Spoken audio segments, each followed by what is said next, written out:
Hello everyone.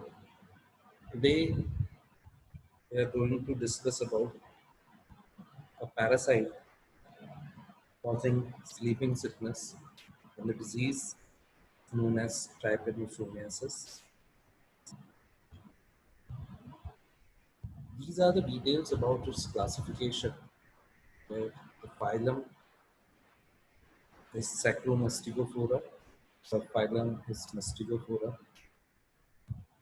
class, order, family descriptions are also enumerated as Gynecoclastidia, Trypanosomatida, and Trypanosomatidae is the family. Now, a brief discussion about the general characteristics. It lives in the blood and tissue of man. They don't live in the body cavity and in the gut of insect vector. Yes. They are also known as the hemoflagellates. So, on the first impression, we are coming to know that it involves two hosts, one human, another vertebrate, and the other is an insect.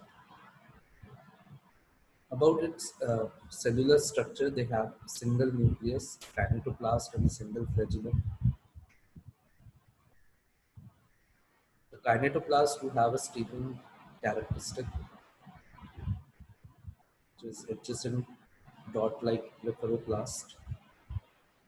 Nucleus is round or oval and is situated in the central part of the body. So this is how it looks like. This is how the appearance.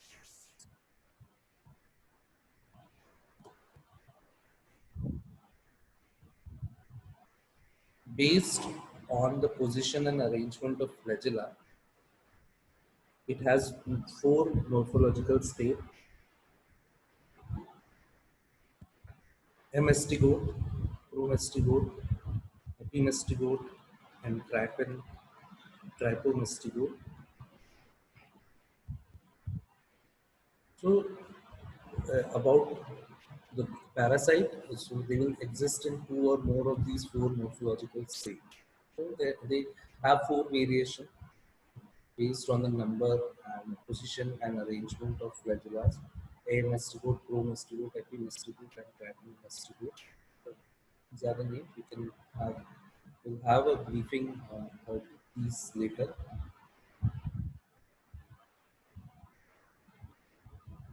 These are the stain slides where showing how trypanosoma looks like.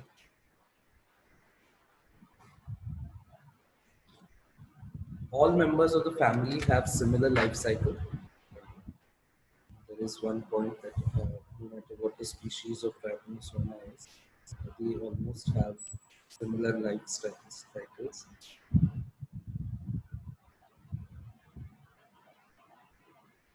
Multiplication, obviously they require an insect host and vector as an intermediate host. Multiplication in both the vertebrate and invertebrate host is by the binary fission. And interestingly, no sexual cycle is known to exist. So this is how it stands out to be different from other parasites, where we are seeing that in one of the hosts it could be demonstrating sexual cycle, and the other host would be demonstrating the asexual cycle.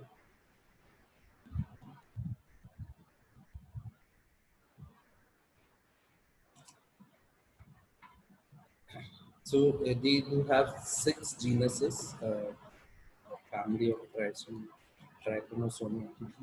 We have six genera, and two out of them, that is Trypanosoma and Leishmania, are pathogenic to humans. So let us discuss about trypanosomes or the trypanosome.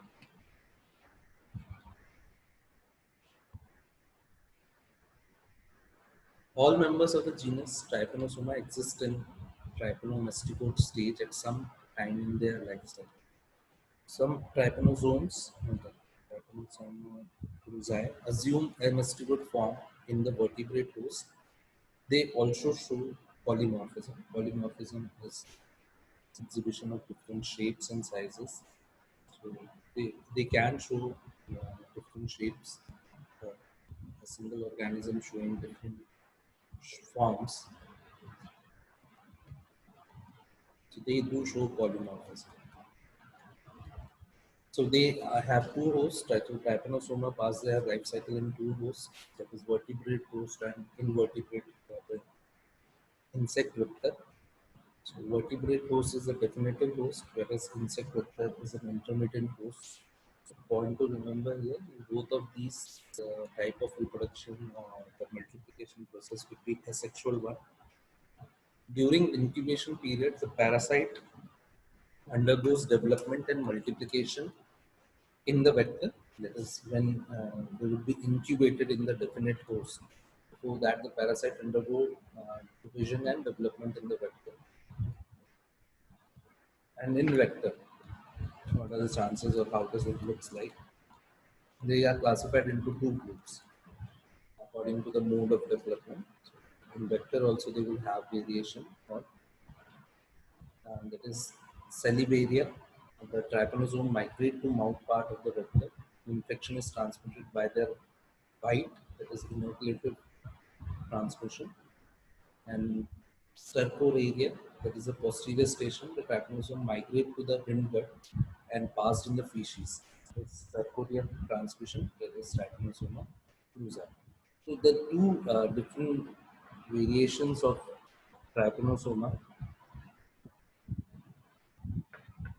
can have different mode of transmission. That is either through the saliva or through the feces of the insect vector.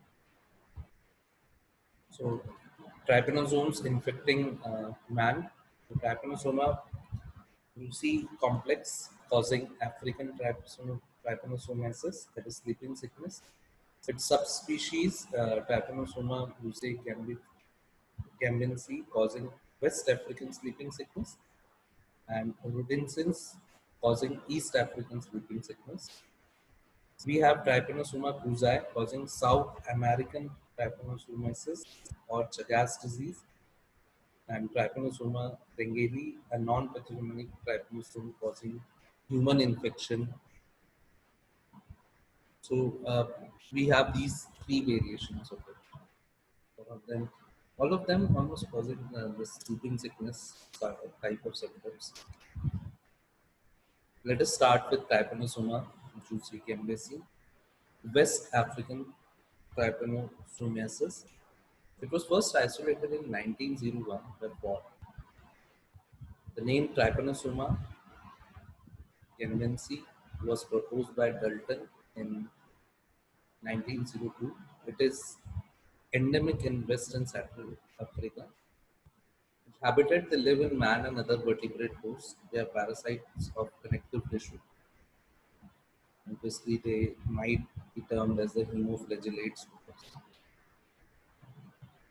within their occurrence in the connective tissue.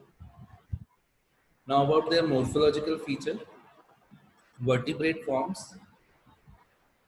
In the blood of vertebrate host, Trypanosoma cruzi exists as trypomastigote form, which is highly pleomorphic.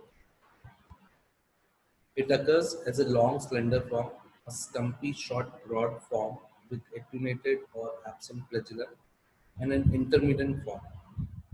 The trypomastigote are about 15 to 40 micrometers long and 1.5 to 3.5 micrometer broad. So this is how the adult form of the trypomastigote form looks like in vertebrates. The insect form, how they would be found in the insect, epimastigote form and metacyclic trypomastigote form. Antigenic variation, they do exhibit antigenic variations, the lipoprotein present on their surface. There is a cyclical fluctuation in the trypanosomes in the blood of infected vertebrates after every 7 to 10 days. Each successive wave of change represents a variant antigenic type, that is known as VAT, of trypomastigote possessing variant surface specific antigen or variant surface glycoprotein code antigen. So a single trypanosome may have more than 1,000 antigenic variations. Now, what does we mean about what is this is all about? It is about how this parasite survives in the blood of the host. It is by changing the glycoprotein which are responsible for identification of this particular parasite. So every after every 7 to 10 days, they will show a change in their antigenic shape. So they can escape the immune mechanism or the immune system of that person.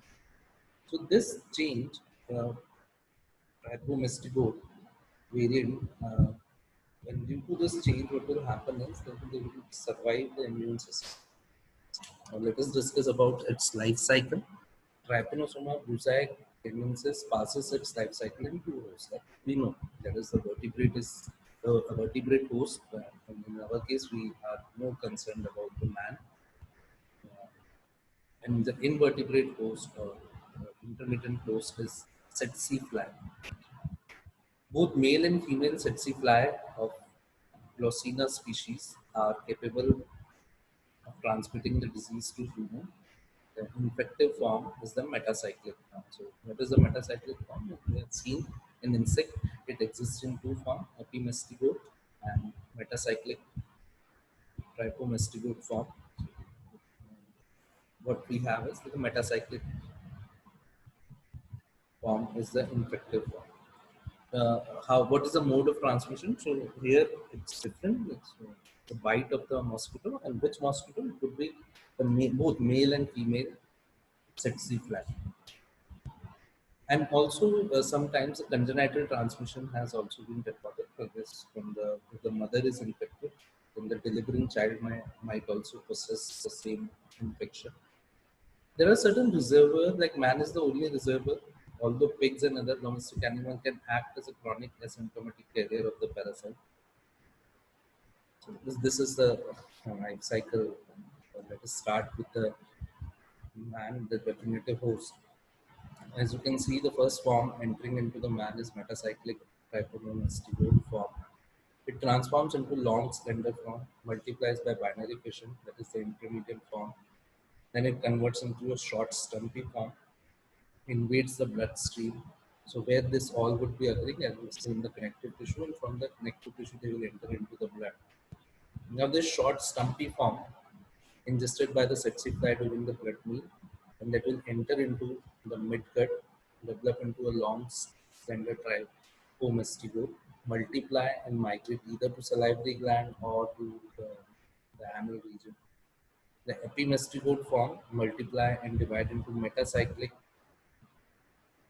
trypomestigote form, which is the infective form, and it's transferred to the again to the human. So this is how it's very simple. It's only the change in their shape. There is no cystic form here. Also, we can see that in both the hosts, there is only binary fission which is taking on. So there is no sexual cycle involved in this. So from vector to man and man to vector, in both the cases, what we find here is that only the form of this particular parasite is changing. That is true in the morphological feature. It has nothing to do with about the genetic combination, like they are haploid or diploid in stage. They are all undergoing binary fusion. What happens in how the development occurs in man and other vertebrates? It is a metacyclic infective form of trypomistigotes are inoculated into a man to the skin when infected tsetse fly takes a blood meal. So this is quite understandable. The parasite transforms into a slender form that multiply asexually for 1 to 2 days before entering the peripheral blood and lymphatic circulation. This becomes stumpy via intermittent form and enters into the bloodstream. It invades the central nervous system in chronic infection, and this is how the main breathing sickness symptoms related to this particular disease will come forward. Development in tsetse fly. What happens in the tsetse fly?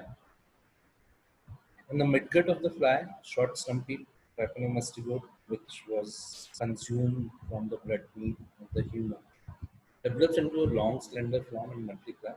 After 2 to 3 weeks, they migrate to the salivary gland, where they develop into epimastigote.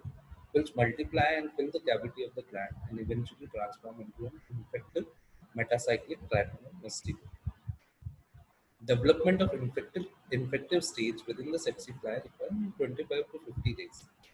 That is the extrinsic incubation period, or you can say how much time will, because here there is no sexual cycle, so we are not expecting any new combination to occur, but it's just transformation from one form, which was developed form in the human to become again infective form for the human that takes around 25 to 50 days. That is why it is saying extrinsic incubation period, because this incubation is or the development is occurring out of the body. It's an extrinsic incubation period. So this is again a pictorial diagram showing you how development might occur.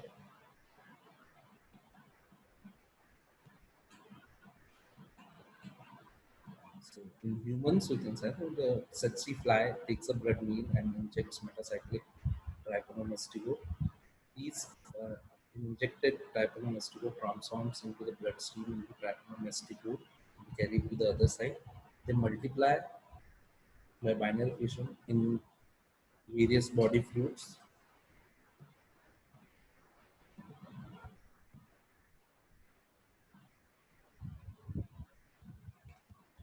In example, blood, lymph, and spinal fluid, they again transform into short, stumpy stage, which is the diagnostic stage, this trypanomestigo. Then these are ingested by the fly, that is the sepsi fly. And in the sepsi fly, the bloodstream, they ingest it and they convert into true cyclic trypanomestigo in the midgut and multiply by binary fission. And again in the midgut, they will transform into epimestigote. And from epimestigote, they will convert into trypanomestigote. And from there, it will again convert into metacyclic trypanomestigote. And these trypanomestigote, which are metacyclic in nature, if they do change their glycoproteins when present on their surface, they could be transmitted into the humans again by the bite of sepsi fly. Now, about the clinical features and pathogenicity, it causes African trypanosomiasis, West African sleeping sickness. The illness is chronic and can persist for many years. There is an initial period of parasitemia, following which parasite is localized predominantly in lymph nodes. They are localized, um, localized in the lymph nodes. A painless canker appears on the skin at the site of bite of tsetse fly, followed by intermittent fever, chill, rash, anemia, and weight loss. Systemic trypanosomiasis without central nervous system involvement is referred as stage 1 disease. If the CNS involvement is chronic manifestation of trypanosomiasis. In this stage, there is hepatosplenomegaly and lymphadenopathy, particularly in the posterior cervical region, winter bottom side. So this is something we should know. And again, hematological manifestations seen in stage 1 include anemia, moderate like leukocytosis, obviously to fight out the parasitic infection. You might have a little rise in the WBC count, thrombocytopenia, and reduction in the number of platelets, and high level of immunoglobulins may be seen.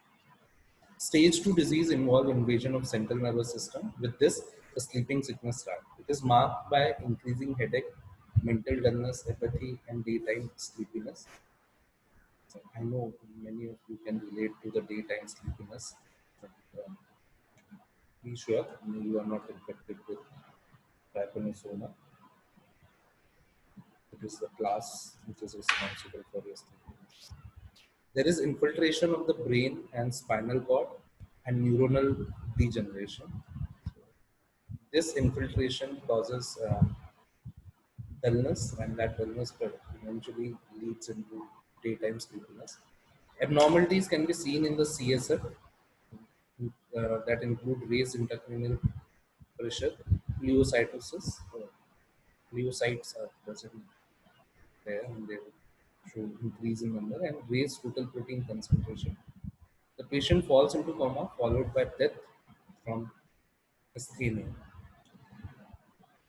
Okay, so we'll continue with trypanosoma brucei in the next class.